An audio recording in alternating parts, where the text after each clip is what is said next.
Assalamualaikum warahmatullahi wabarakatuh. Alhamdulillahi rabbil alamin. Al-malikul haqqul mubin. Nashhadu an la ilaha illallah wahdahu la syarikalah. Wa nashhadu anna Muhammadan abduhu wa rasuluhu al-mab'us rahmatan lil alamin. Faqala Allah ta'ala fi kitabihil karim, ya ayyuhalladzina amanu taqullaha waliyaqulu qawlan syadida yuslih lakum a'malakum wa yaghfir lakum dunubakum wa may yuti'illah wa rasulahu faqad faza fawzan 'azima. Bapak dan Ibu jamaah subuh rahimakumullah, segala puja dan puji tentunya hanya milik Allah Subhanahu wa taala yang di tangannya lah segala kerajaan dan kekuasaan, yang senantiasa kita ibadahi dalam kehidupan ini serta kita mintai pertolongannya. Bahkan ini yang biasa kita baca setiap kali kita sholat. Iyyaka na'budu wa iyyaka nasta'in. Hanya kepadamu ya Allah kami menyembah, dan hanya kepadamu pula kami mohon pertolongan. Salam salawat semoga senantiasa tercurah kepada baginda Rasulullah Muhammad sallallahu alaihi wasallam, Nabi yang telah memberikan garansi kebahagiaan. Ada jaminan kebahagiaan bagi kita di dunia ini dan juga di akhirat. Kata beliau hanya dua pegangannya. Kitabullah, itu yang pertama, kitab Allah Al-Quranul Karim, wa sunnat Rasul, dan yang kedua hadis Rasulullah Muhammad sallallahu alaihi wasallam. Bapak dan Ibu jemaah subuh rahimakumullah, saya semalam Pak Ketua dikabari ada gas. Saya masih di perjalanan dari kampung ke Benteng oleh Pak Ketua PDM pimpinan daerah Muhammadiyah untuk mengisi acara gas pada subuh hari ini. Saya bilang apa tidak memarahi nakip lakuin di jalan persoalan tidak marahi. Kita itu pimpinan daerah Muhammadiyah, pimpinan 9. Saya bilang kan masih ada Ustaz Nasir, masih ada Pak Arsad Raihan, masih ada Pak Yadar Taufik, masih ada Pak Sahar.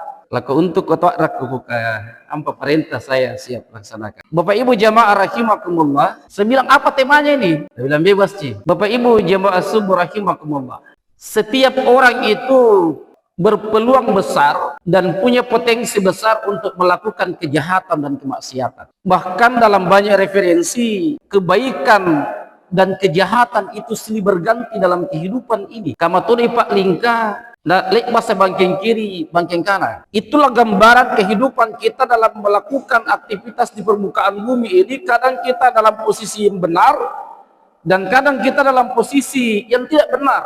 Kadang kita melakukan kebaikan, dan kadang kita melakukan kemaksiatan, disadari atau tidak. Itu silih berganti dalam kehidupan ini, sehingga ajaran agama ini mengatakan senantiasalah kita bertobat kepada Allah Subhanahu wa taala. Karena innahu kana tawwaba, sesungguhnya Allah itu maha penerima taubat. Tawwaba dalam tanda kutip, pengertian para ulama di sini dalam menafsirkan kata tawwaba itu adalah taubat yang berulang-ulang. Karena manusia ini punya potensi besar untuk melakukan kejahatan, kekurangan, dosa setiap saat berulang-ulang. Maka Allah innahu kana tawwaba, sesungguhnya Allah itu maha penerima taubat yang berulang-ulang. Dalam ajaran agama ini tidak ada dosa yang kecil kalau kita tumpuk-tumpuk terus, tapi tidak ada dosa yang besar kecuali dengan istighfar. Bagaimana kita mohon ampun kepada Allah, bagaimana kita ingat kembali kepada Allah. Bapak Ibu jamaah subuh rahimakumullah, suatu ketika Ibrahim bin Adham, ini seorang ulama sufi, beliau masyhur dan sangat terkenal meninggalkan istananya demi zuhud. Bagaimana dia meninggalkan kehidupan dunia lalu kemudian semata-mata taat kepada Allah Subhanahu wa taala. Beliau ini pernah didatangi oleh seorang pendosa yang banyak sekali melakukan kejahatan, kemaksiatan dalam hidupnya. Bahkan dia sudah tidak mampu lagi mengatakan bahwa ini gila makule langsung maturi semua kejahatan-kejahatan, kebiasaan-kebiasaan buruk yang saya lakukan. Saya mencuri, merampok, korupsi, saya narkoba, saya berzina, saya berjudi, dan seterusnya. Saya tidak bakal mampu lagi keluar dari kebiasaan yang saya lakukan setiap saat. Kejahatan-kejahatan itu. Biasa mu anipu, biasa mu luka, biasa mu botor. Si konjo gaut-gaut begini banyak lah kau ngasih. Dan itu berulang-ulang setiap saat. Bahkan dirinya saja mengatakan saya sudah tidak mampu keluar dari kejahatan ini. Bapak Ibu jamaah subuh rahimakumullah, satu ketika ini beliau pendosa ini datang kepada Ibrahim bin Adham. Beliau menyampaikan hajatnya bahwa saya ini adalah seorang pendosa yang luar biasa. Pendosa kelas kakap ini tidak ada di atasnya kalau menurut saya. Saya punya banyak kesalahan, kekurangan dosa. Dan hampir setiap saat itu berulang-ulang setiap hari. Saya ingin keluar dari sini, tapi saya sudah tidak tahu caranya bagaimana. Kampala rapi kamu sehat tu Pak Botoronyo, pastilah Pak Botoro. Kampala rapi kamu sehat tu panginuanginyo tua, lampa anginun tua. Dan semua kebiasaan-kebiasaan itu saya lakukan setiap saat, rutin itu. Saya mau keluar dari situ, saya sudah tidak tahu caranya. Mohon petunjuk wahai Syekh. Apakah saya masih bisa keluar dari kebiasaan itu atau tidak? Bapak Ibu jemaah subuh rahimakumullah. Ibrahim bin Adham itu dalam santainya mengatakan, kamu bisa saja keluar dari situ. Itu hal yang mudah, tetapi harus kamu ikuti 5 syarat. Syarat yang pertama kata beliau, ketika kamu melakukan kemaksiatan, ketika kamu akan melakukan dosa pelanggaran kepada Allah, maka lakukanlah kemaksiatan itu di mana Allah tidak melihat kamu. Yang pertama, silakan lakukan semua kesalahan, kekurangan, pelanggaran, dosa kepada Allah, kemaksiatan apapun itu, tapi yakin kamu lakukan itu tidak dilihat oleh Allah Subhanahu wa Ta'ala. Pendosa ini terperangkap kaget. Gimana mungkin wahai Syekh? Bukankah Allah Maha melihat dimanapun dan kapanpun saya berada, mau di keramaian, mau dalam sendirian, di kebun, di lautan, dimanapun saya akan pasti dilihat oleh Allah. Lalu Ibrahim bin Adham mengatakan, kamu malu dilihat oleh tetanggamu, kamu malu dilihat teman kantormu korupsi, kamu malu dilihat oleh keluargamu melakukan kejahatan, kamu tidak malu kepada Allah. Dilihat, disaksikan dimanapun kamu melakukan kesalahan, pelanggaran.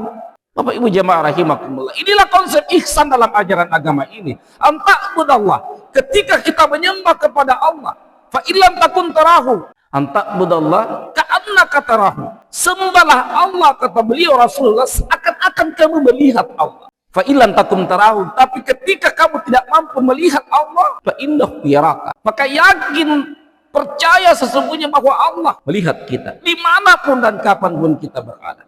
Kalau konsep ini kemudian kita terjemahkan dalam kehidupan ini, maka tidak akan ada lagi pelanggaran, maka berkurang kemaksiatan yang kita lakukan, karena Allah senantiasa mengawasi, senantiasa melihat, menyaksikan semua gerakan, tindakan yang kita akan lakukan. Kalau Pak Kiai Mutar Adam mengatakan, ya ini zikir murakabah. Bagaimana kita senantiasa dilihat, disaksikan, dipantau, murakabah, dilihat, disaksikan, dipantau oleh Allah Subhanahu dimanapun dan kapan berada. Itu nasihat yang pertama kepada seorang pendosa dari Ibrahim bin Adham. Lalu Ibrahim bin Adham lanjut menasihati pemuda ini, pendosa ini, dan mengatakan, yang kedua, kalau kamu melakukan kemaksiatan, kejahatan, pelanggaran kepada Allah Subhanahu wa Ta'ala, janganlah kamu makan rezeki pemberian Allah Subhanahu wa Ta'ala. Lagi-lagi pendosa ini kaget, gimana mungkin wahai Syekh? Air liur pun yang ada di mulut saya itu dari Allah.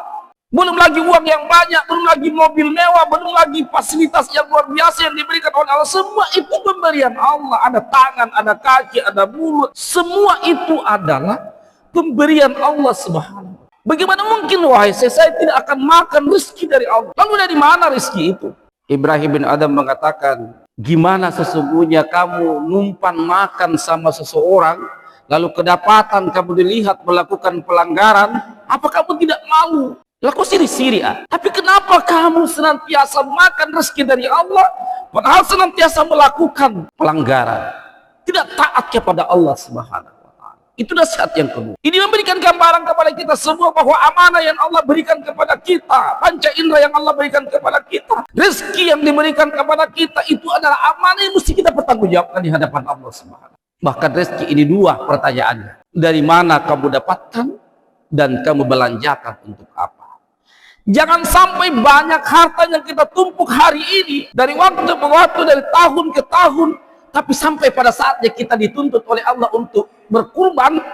Ke depan nanti ini 1 bulan lagi insya Allah kita akan melakukan kurban, kita tidak mampu berkurban seekor kambing pun. Ini kan pertanyaan besar bagi kita. Di rumah kita ada berapa handphone yang setiap saat, setiap bulannya minta pulsa? Di rumah berapa motor yang setiap saatnya minta BBM, bensin? Di rumah kita berapa mobil yang kita punya, yang setiap saat punya bahan bakar? Dan 1 tahun terakhir kita mengumpul uang, tidak mampu kita berkurban. Ini pertanyaan besar bagi kita. Ke depan tidak lama lagi kita akan memasuki ibadah kurban. Kita dituntut oleh Allah Subhanahu wa Ta'ala untuk melakukan penyembelihan hewan kurban. Mudah-mudahan kita di sini dan gabung dalam gerakan kurban yang dipelopori oleh Muhammadiyah. Bapak Ibu jamaah subuh rahimakumullah. Itu yang kedua.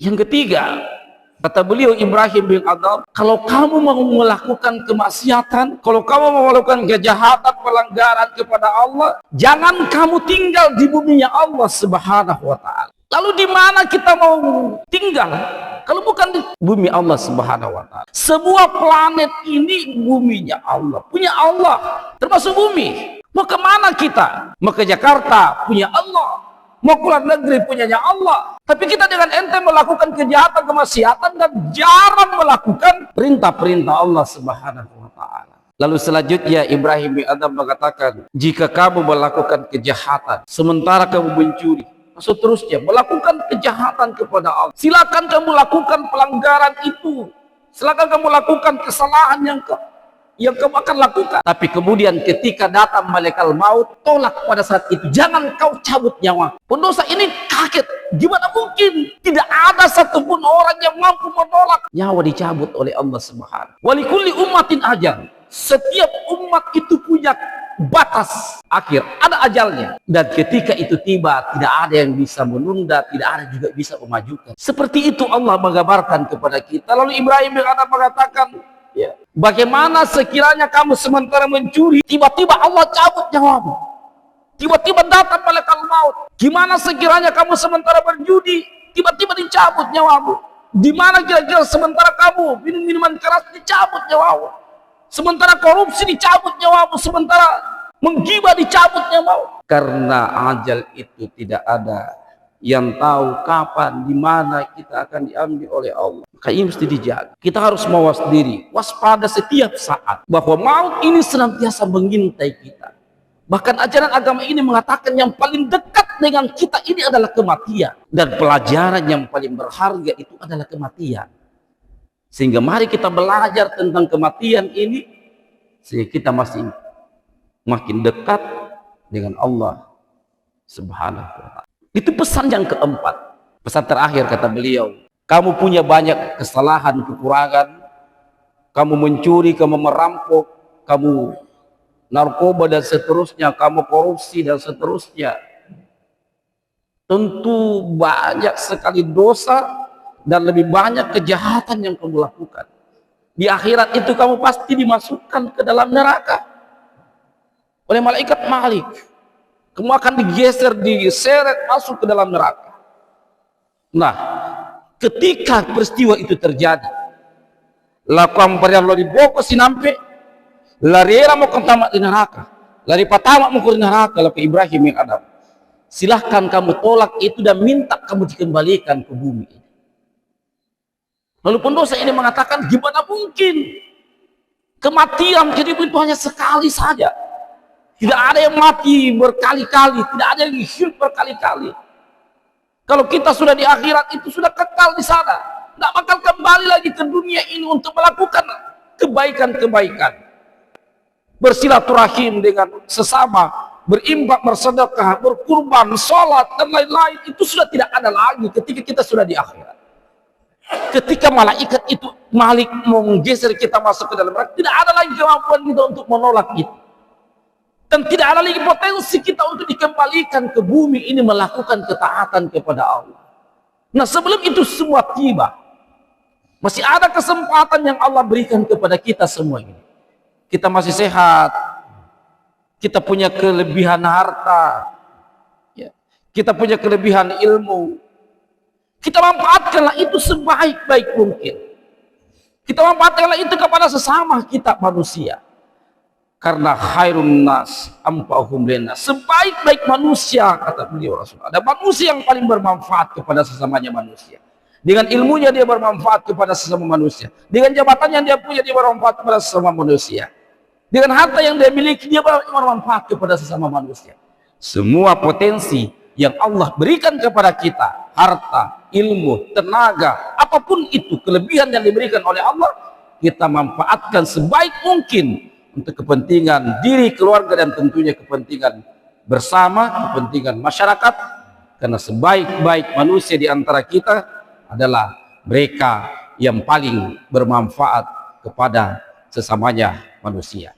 Saya kira ini pesan-pesan agama yang bisa sampaikan pada kesempatan ini. Mohon maaf banyak-banyak jika ada hal yang tidak berkenan. Demikian, terakhir sebelum saya tutup, pesan bahwa kita di Muhammadiyah ini baru-baru 3 malam yang lalu kita rapat. Ada 2 agenda besar yang akan kita lakukan. Pertama adalah gerakan kurban bersama, ya, yang